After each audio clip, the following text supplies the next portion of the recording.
Hi friends, சிறுகதை காசு lovers. இன்னைக்கான எபிசோடுன்னு பார்க்கலாமா? சின்னமணி அம்மா ஃபோன் பண்ணி சொல்கிறாங்க எல்லாமே. இந்த மாதிரி அவர் 2 லட்சம் ஏமாந்துட்டா அப்படின்னு சொல்லி விஜயாவுக்கு அப்படியே ரொம்ப சந்தோஷமாக இருக்குது.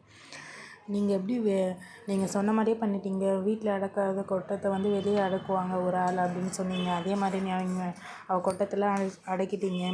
எப்படி அடக்குனீங்க அதை சொல்லுங்கள் அப்படின்னு சொல்லிட்டு நான் நேரில் வந்து சொல்கிறேங்க, கிளாஸில் வந்து சொல்கிறேன் அப்படின்னு சொல்லிட்டு. இனிமேல் அவள் பாருங்கள் எல்லாமே அடங்கிடும். ஒரு ஆர்டர் கிடைச்சோன்னே என்ன ஆட்டம் ஆனா தெரியுமா அவள்? இனிமேல் வண்டியிலேயே பூ வச்சுட்டு சுற்றுவா அப்படின்னு சொல்லிட்டு உடனே விஜயா வந்து ரவிக்கு ஃபோன் பண்ணி இன்றைக்கி ஹோட்டல்லேருந்து ஒரு நல்ல ஃபுட்டு கொண்டு வா, நல்ல ஒரு ஸ்வீட் கொண்டு வா அப்படின்னு சொல்லிடுவாங்க. எதுக்கு மம்மி இதெல்லாம் கேட்குறீங்க, எதுக்குமா அப்படின்னு சொல்லிட்டு. அதில் ஒரு நல்ல விஷயம் நான் இன்றைக்கி நான் ரொம்ப சந்தோஷமாக இருக்கேன் அப்படின்னு சொல்லுவாங்க. இந்த மாதிரி அம்மா சொன்னாங்க சாப்பாடு எடுத்துகிட்டு வர சொல்லி அப்படின்னு சொல்லிட்டு ஸ்ருதி உடனே முத்துக்கும் மீனாக்கும் ஏதோ பிரச்சனை போல், அதான் அவங்க மம்மி ரொம்ப ஹாப்பியாக இருக்காங்க அப்படின்னு சொன்னோடனே ரவிக்கு வந்து எதுவுமே கோவம்லாம் பட மாட்டாங்க.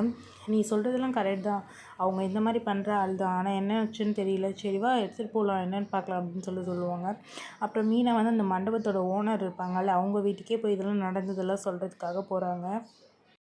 சரி நடந்ததாக சொல்லி நமக்கு ஏதோ ஒரு வழி பிறக்குதா பார்க்கலாம் அப்படின்னு சொல்லிட்டு அந்த ஓனர்கிட்ட போயிட்டு சொல்கிறாங்க. இந்த மாதிரி ஐயா, நான் இந்த மாதிரி முன்னாடி ஒரு 20,000 தான் அட்வான்ஸ் வாங்கினேன், இவங்க 2 லட்ச ரூபா வாங்கினேன்னு சொல்லி என்கிட்ட போய் சொல்லி கையெழுத்து வாங்கியிருக்காங்க.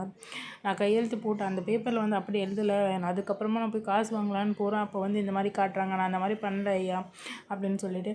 ஏன்டா இந்த மாதிரிலாம் பண்ணுற, நம்ம எப்பவும் கொடுக்குற ஆளுக்கு தானே நீ கொடுக்கணும், ஏன் இந்த மாதிரிலாம் பண்ணுற? மீனாக்கு அப்படியே தலைகீழ ஆப்போசிட்டாக மாறிட்டாங்க அவங்க.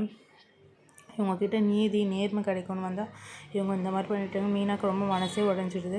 அவங்க வந்து பேசிகிட்டு இருப்பாங்க, இவங்க புருஷனே ஒரு குடிகாரன், இவங்க காசு கொடுத்தனால இவங்க எடுத்துகிட்டு போய் விற்றுருப்பாங்க அப்படின்னு சொல்லிட்டு, என் புருஷனை பற்றிலாம் நீ எதுவும் பேசாத அப்படின்னு சொல்லிட்டு மீனாக்கு வந்து கோவம் வந்துடும். ஒன்றை மாதிரிலாம் இல்லை, அவர் உழைச்சி சம்பாதிக்கிறாரு, நைட்டெல்லாம் ஓட்டி வண்டி ஓட்டி கஷ்டப்பட்டு சம்பாதிக்கிறார். ஐயா நீங்கள் பணத்தை மீட்டு கொடுத்துருங்க ஐயா, வேலை செஞ்சவங்க காசாவது நான் கொடுக்கணும் அப்படின்னு, இந்த பொண்ணை பிடிச்சி வெளியே தரல அப்படின்னு சொல்லிடுவாங்க. மீனா மனசு உடஞ்சி வெளியே வந்து அழுதுகிட்டே இருப்பான். என்ன பண்ணுறது ஏது பண்ணுறது ஒன்றும் புரியலையே அப்படின்னு சொல்லிட்டு. அதுக்குள்ளே வீட்டுக்கு ரவி வந்து ஃபுட் எல்லாமே எடுத்துகிட்டு வந்துடுவாங்க. இப்போ எல்லாம் எடுத்துகிட்டு வந்து ஸ்வீட் எடுத்துகிட்டு வந்திருக்கியா முக்கியமாக அப்படின்ட்டு. என்ன டீ ஸ்வீட்லாம் என்ன விசேஷம் அப்படின்னு சொல்லி ஸ்ருதி கேட்பாங்க. அப்போ கூட விஜய் வந்து இல்லைம்மா நான் ரொம்ப சந்தோஷமாக இருக்கேன் அப்படின்னு சொல்லுவாங்க. அப்போ மீனா வாங்க சாப்பிட்லாம்னு சொல்லி, இல்லை எனக்கு வேண்டாம் எதுவும் அப்படின்னு எனக்கு வேண்டாம் எதுவும் அப்படின்னு சொல்லிடுவாங்க. ஏன் என்னாச்சு, வா வந்து சாப்பிடு, என்னோட இன்றைக்கி சாப்பாடு தான், நான் ரொம்ப சந்தோஷமாக இருக்கேன் அப்படின்னு சொன்னோடனே மீனாக்கு எல்லாமே ஓரளவு புரியும்னு நினைக்கிறேன். புரிஞ்சிடுச்சு. அவ்வளோ கீழே குனிஞ்சு யோசிப்பேன். சரி எனக்கு வேணான்னு சொல்லிட்டு உட்காந்து சாப்பிட்டுட்டு இருப்பேன். இன்னைக்கு சாப்பாடு எல்லாமே ரொம்ப நல்லா இருக்குது. அப்போ மனு சொல்லுவாங்க, நீ டெய்லி ஹோட்டல்லேருந்தே வர வைக்கலாம் அப்படின்னு சொல்லிட்டு.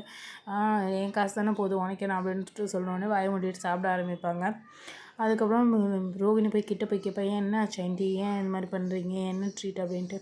உனக்கு தெரியுமா இந்த 2 லட்ச ரூபா கிடச்சின்னு ஆர்டர் ஆனால அது வந்து போயிடுச்சு. இந்த இவகிட்ட ஆப்போசிட்டில் இருப்பாள் சின்னமணி, அவள் என் கிளாஸில் தானே படிக்கிறா, டான்ஸ் கற்றுக்கிறாள், அவள் வந்து என்கிட்ட சொன்னாமே எல்லாமே அப்படின்னு சொல்லிட்டு. இனிமேல் பாரு அவளுக்கு இருக்குது அப்படி. ஐயோ இவங்க என்ன இவ்வளோ மோசமாக இருக்காங்க, இவங்ககிட்ட நம்ம ஜாக்கிரதையாக இருக்கணும் அப்படின்னு சொல்லிட்டு ரோகிணி மனசுல நினைப்பாங்க. அதுக்கப்புறம் மீனா வந்து ஸ்ருதி என்ன ஆச்சுங்க அப்படின்னு கேட்போம். ஒன்றும் இல்லை எனக்கு என்னம்மா. அப்புறம் விஜயா கிட்ட போய் கேட்போம், நீங்கள் எதாவது திட்டினீங்களா மீனா? இல்லைம்மா நான் எதுவும் திட்டல, எனக்கு இதாக வேலை பாரு அப்படின்னு சொல்லுவாங்க. அதுக்கு வந்து விஜயா மீனை வந்து தூங்கிடுவான். அப்படியே தூக்கத்துலேயே இந்த கனவு வருது, முத்து வர மாதிரி. என்னாச்சு கேட்கும்போது இந்த மாதிரி நடந்ததெல்லாம் சொல்கிறா.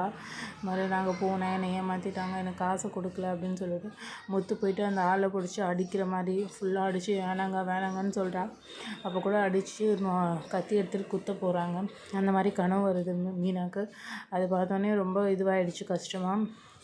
அப்படியே டப்புன்னு எஞ்சிட்டு தண்ணி குடிச்சிட்டு ரொம்ப நேரம் யோசிச்சுட்ருக்கா, என்ன பண்ணுறது ஒன்றும் புரியலையே அப்படின்னு சொல்லிட்டு.